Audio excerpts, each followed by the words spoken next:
I had the ring for 3 weeks. A simple black velvet box tucked inside my nightstand. Hidden beneath old receipts and birthday cards. The kind of hiding spot she'd never check. Because she trusted me. As much as I trusted her. Or at least. That's what I believed. Every night before sleeping, I would open the drawer quietly. Touch the small box with my fingertip. And smile like a fool. I had never been surer of anything in my life. She was the one. The woman I wanted to wake up next to for decades. The woman whose laugh I memorized. The woman whose hands fit perfectly into mine. The woman I thought fate had planted in my life. At the exact right moment. Planning the proposal became my secret mission. I made lists. I researched restaurants. I practiced the speech in the mirror. I imagined the shaky breath I'd take before getting down on one knee. I thought the hardest part would be controlling my nerves. I had no idea. The real problem was the woman I was planning to propose to. It began with a feeling. Not evidence. Not proof. Just a shift. A sudden change in her tone. When she said she was tired. The way she'd hold her phone a little too close to her chest. The way she'd take longer showers. The way she'd smile at texts. And lock her screen before I could glance. But I ignored all of it. I pushed the doubts down. Because I loved her. And because love can make you blind to the storm forming right next to you. 2 weeks before the proposal, I told her I had to work late. I didn't. I was actually driving around the city, trying to find the perfect place to ask her to be my wife. A rooftop restaurant. A sunset by the lake. Something intimate. Something grand. I didn't care where. As long as she said yes. But when I came home early that night, with a list of proposal ideas in my hand, the house felt wrong.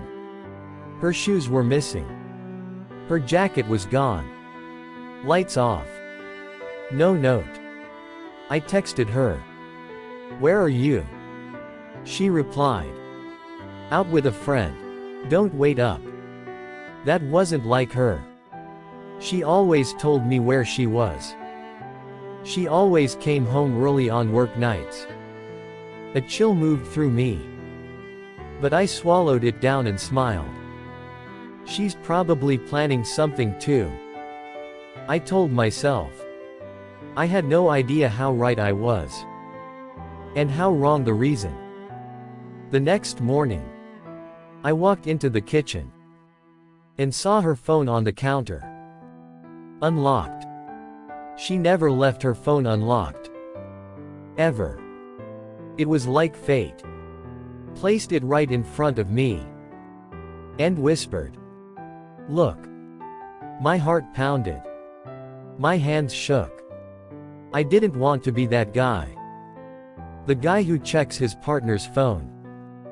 But something inside me pushed my hand forward. Not curiosity. Not insecurity. Instinct. The first thing I saw was a conversation pinned at the top.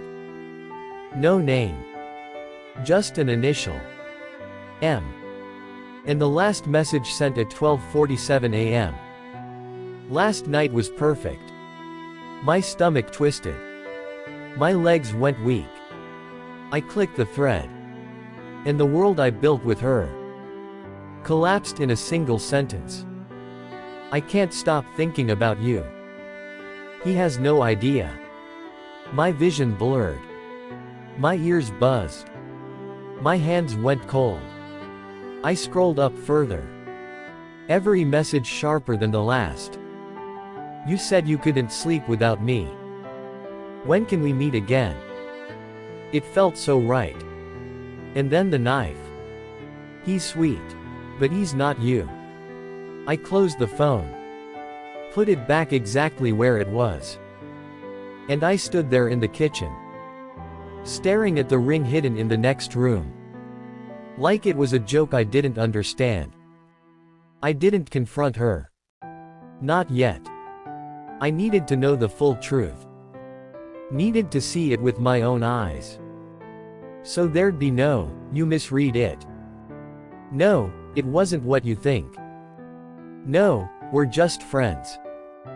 That night, she said she had a late shift. My entire body screamed that she was lying. So I waited 20 minutes, grabbed my keys, and followed the route toward her workplace. Halfway there, she took a turn she never takes. Then another. Then pulled into a street lined with dark apartment buildings. She parked. My heart was hammering so hard, I thought it might stop. She got out of the car, fixed her hair, checked her reflection in the window. Then she walked straight into his building. No hesitation. No guilt. No second thoughts. Just walked right to him. While I sat in my car, holding a ring meant for her, I waited. 10 minutes. 20. 30. My thoughts spinning like tornadoes. I kept telling myself, maybe it's not what you think. Maybe they're just talking. Maybe she's helping a friend. But at minute 42, the apartment lights turned on, and I saw a silhouette at the window. Two silhouettes. Close. Too close. My entire chest caved in. A physical pain. Sharp, burning, twisting. Then she appeared at the window. For just 1 second. Laughing. Laughing in a way I hadn't seen in months. Laughing in a way she never laughed with me anymore. Someone walked up behind her, arms around her waist. She didn't pull away. She leaned in. And that was the moment I felt something inside me break. In a way I knew would never fully heal. I don't remember starting the engine. I don't remember pulling away. I barely remember breathing. The world outside my windshield blurred. Streetlights smearing into long yellow streaks. Cars passing like shadows. Everything distant, unreal, muted. My hands were shaking on the steering wheel. My heart felt too heavy to carry. I kept whispering to myself, no, no, no. As if repeating it would somehow undo what I saw. As if refusing to accept the truth would make it disappear. But the image of her, laughing in his arms, was burned into my brain. Permanent, painful, inescapable. I had a ring in my nightstand. And she had another man in her arms. And that contrast was killing me slowly, with every passing mile. When I finally pulled into the driveway, I sat in my car for 10 full minutes, unable to step out. Because I knew, the moment I walked into that house, nothing would ever be the same again. She got home 2 hours later. 2 hours.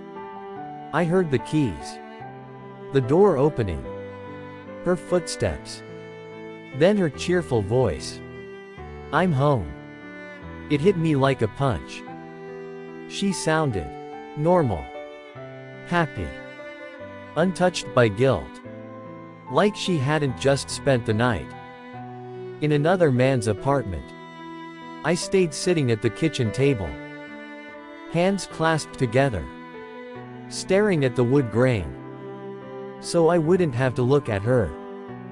She walked in, smiling, hair still slightly messy from his hands, perfume way too strong, like she sprayed extra. Before coming back, "How was your night?" I asked, without lifting my eyes. "Oh, you know," she said casually. "Just work. Exhausting." Work. Exhausting. Right.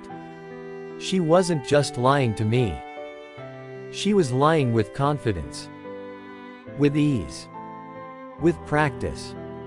And that was worse than anything else. Later that night, while she was in the shower, I opened the drawer and pulled out the ring. A small, simple diamond that felt heavier than the world itself. I held it in my palm and stared at it. This tiny symbol that once meant forever. I imagined the proposal I had rehearsed 100 times. The speech I wrote. The way her eyes would fill with tears. The way she'd jump into my arms. The future I thought we'd build. But now all I could hear was, "Last night was perfect. He has no idea." The ring wasn't a symbol of love anymore. It was a symbol of my stupidity. My blind trust. My loyalty to someone who wasn't loyal to me. For the first time since I bought it, I considered throwing it away. The next morning, she left her phone unattended again. This time on the couch. Screen glowing. With a new notification. A message from M. But what made my blood run cold was the preview text. Last night was even better than the first. Even better than the first. Meaning last night wasn't a mistake. Wasn't a moment of weakness. Wasn't something they regretted. It was a routine. A habit. A second life. She lived without me. I didn't open the message. I didn't need to. Because truth doesn't always require details. Sometimes one sentence destroys the entire world. I left the house before she woke up. I walked the streets for hours. Hands in my pockets. Wind cutting through me. Heart heavy with betrayal. I didn't cry. I didn't break. I burned. Anger I didn't know I had rose through my chest like fire. Not anger at her cheating. Not even anger at him. Anger at myself. For trusting so blindly. For planning a future based on illusions. For loving someone who didn't love me enough to stay faithful. By the time I got home, I had made a decision. I needed the truth from her mouth. Not her phone. Not her texts. Not shadows and assumptions. I needed her to say it. To admit it. To face the reality she had been running from. And I knew the moment she walked through the door later that evening, everything would change. When she walked in that evening, I was sitting on the couch. Hands together. Jaw tight. Heart beating slow and heavy. She smiled like nothing was wrong. Like the world was normal. Like she wasn't living two lives. "Hey," she said softly, dropping her bag. "You're home early." I didn't answer. I just looked at her. Really looked. For the first time, I watched her. Not as the woman I loved, but as the woman who betrayed me. Her smile faded. What's wrong?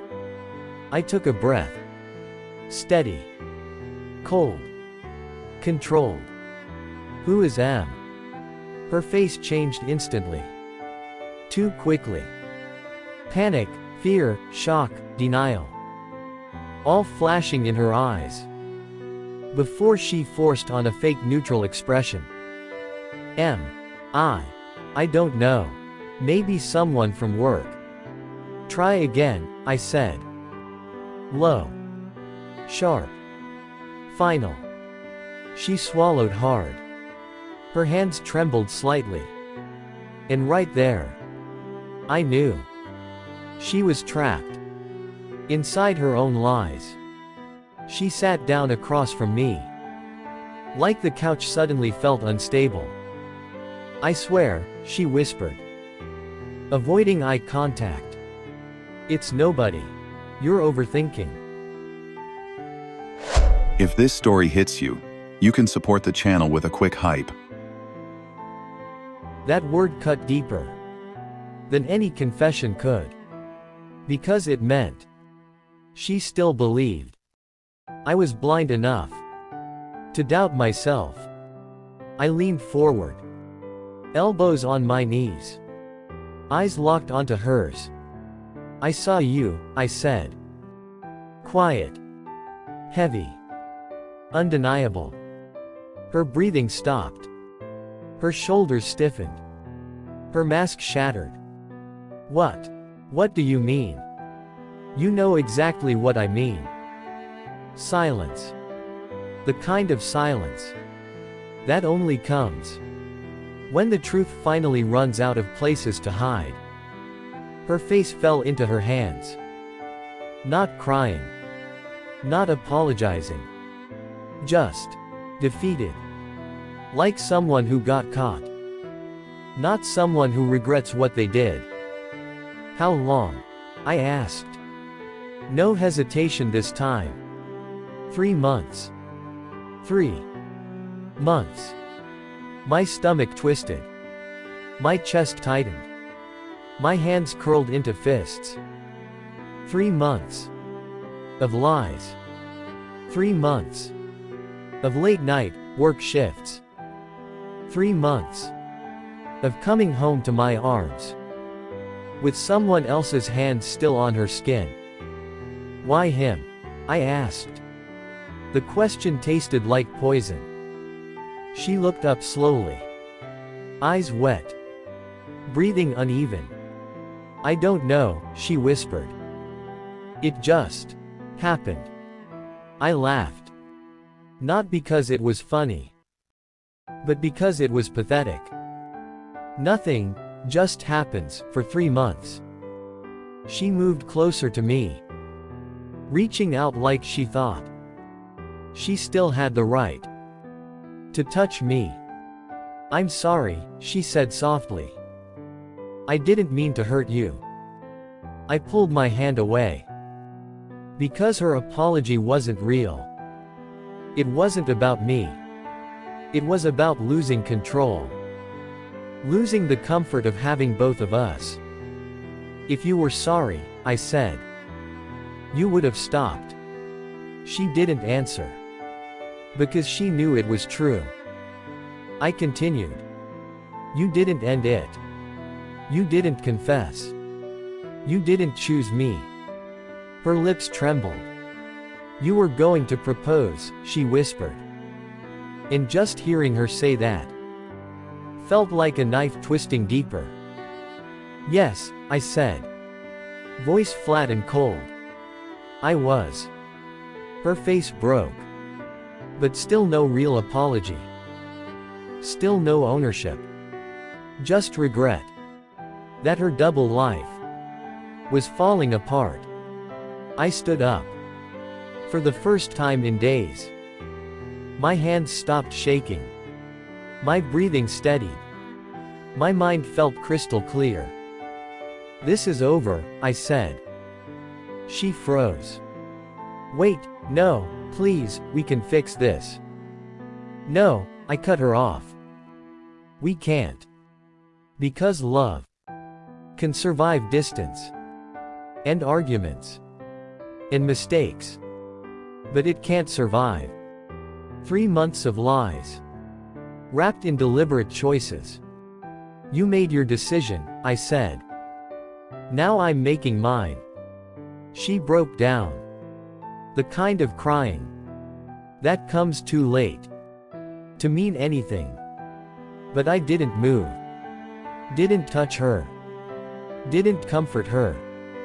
For the first time in a long time, I chose myself. And walking away from her felt like stepping out of a burning building. I didn't even realize I was inside. I didn't pack much, just the essentials. A bag, my keys, my phone, and whatever pieces of myself still hadn't been shattered. She stood by the doorway, crying so hard her voice cracked. Please, don't go. We can talk. We can rebuild. I'll do anything. But rebuilding requires a foundation. And she had burned ours until it was nothing but ashes. I'm not leaving because of what you did, I finally said. I'm leaving because of who you chose to become. That hit her hard. Because cheating wasn't a moment. It was a pattern. A decision she made again. And again. And again. Each time believing I'd never find out. Each time valuing her thrill over my trust. I love you, she whispered. And that was the saddest part. Because maybe she did. But she didn't respect me. And love without respect slowly kills you. I walked out, closed the door, listened as she collapsed behind it. And for the first time in months, I could breathe. People think healing begins when you forgive the person who hurt you. But that's a lie. Healing begins when you forgive yourself for staying too long, for ignoring red flags, for believing promises that never matched actions. That first night alone was cold, quiet, and strangely heavy. But it was honest. For the first time in a long time, I was alone with the truth. Not the sugar-coated version she fed me. Not the excuses I made for her. Just the raw reality of what my life had become. And instead of drowning in it, I let it wash over me. The pain, the betrayal, the anger, the disappointment. Because healing isn't pretty. It's not peaceful at first. It's war. A war against the version of you that accepted less than you deserved. And that night, I finally stopped fighting for her and started fighting for myself. A week later, she texted me. We need closure. Can we talk? Closure isn't a conversation. It's a realization. A moment when your heart understands what your mind has known for a long time. But I agreed to meet. Not for her, but for me.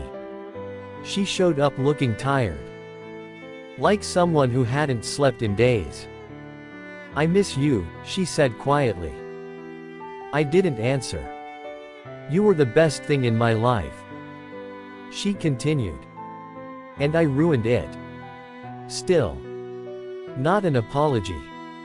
Still. Not accountability. Just regret. For the consequences. Why him? I finally asked again. She swallowed hard. He made me feel wanted. Like I was exciting again. There it was. The truth. And it had nothing to do with me. Her cheating wasn't my failure. It wasn't my flaw. It wasn't because I wasn't enough. It was her way of filling a void she didn't understand. A void no one could fix for her. Not even me. That was my closure. Realizing I wasn't responsible for her emptiness. By the end of that conversation, something inside me shifted. For the first time, I looked at her without anger, without heartbreak, without longing. Just acceptance. Acceptance that the person standing in front of me was not the person I built a future within my head. She was a stranger, wearing memories. "I hope you heal," I said. Her lips trembled. "I hope you find someone who won't betray you like I did." I nodded. Not because I needed her words, but because I had outgrown the place where her validation used to matter. And that's the quiet moment when you realize you're truly moving on. Not when you stop loving them, but when their absence no longer hurts. Life gives the hardest lessons to the people strong enough to rise from them. Here's what I learned. Healing isn't about time. It's about intention. You don't heal by pretending you're fine. You heal by facing the pain head on, by rebuilding boundaries, by choosing yourself in every moment of doubt. Her betrayal didn't destroy me. It revealed me, revealed my strength, revealed my value, revealed the parts of me that deserved better all along. And moving forward, I won't settle for half love, half truths, or half commitment. I know what I bring to a relationship. I know my worth now. And the next time I give my heart, it will be to someone who recognizes its value. Someone who chooses me, not just in words, but in actions. Every single day. This isn't the end of my story. It's the beginning. If you've ever felt this kind of pain, don't walk through it alone. Hit subscribe and stay with us. More real stories are coming.